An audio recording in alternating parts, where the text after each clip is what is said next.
kalau Allah tu hebat, mau kejar, mai kejar aku lah, dia kata. Fikir benda lain, awak tak takut undang-undang, tak takut benda lain, takut dengan kuasa Tuhan. Sebab ni satu kes tau, berlaku di Kedah. Seorang perempuan ni dia jenis gatal-gatal tau. So dia join boyfriend dia mak rempit yang kepala punya tau, gangster, kepala gangster.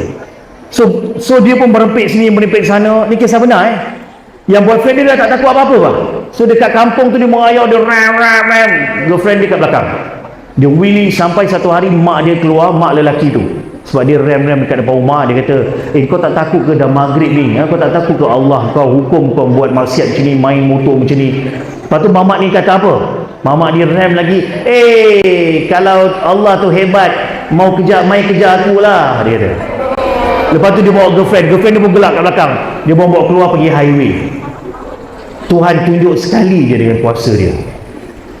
Masa dia wheelie, girlfriend dia kat belakang kan macam ni kan?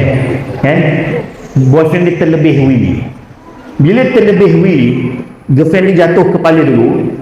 So kedua-duanya jatuh. Waktu itu ada satu trailer besar.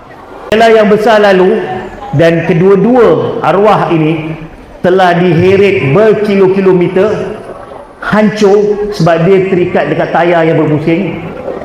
Dan semasa pihak forensik datang, dia hanya jumpa cebisan-cebisan daging sahaja.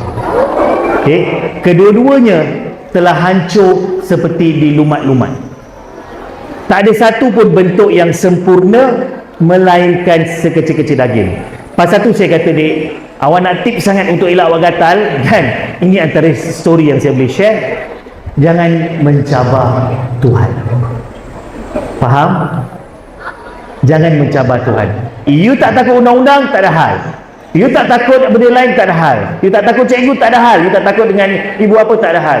Tapi kena ingat, dia balas macam ni.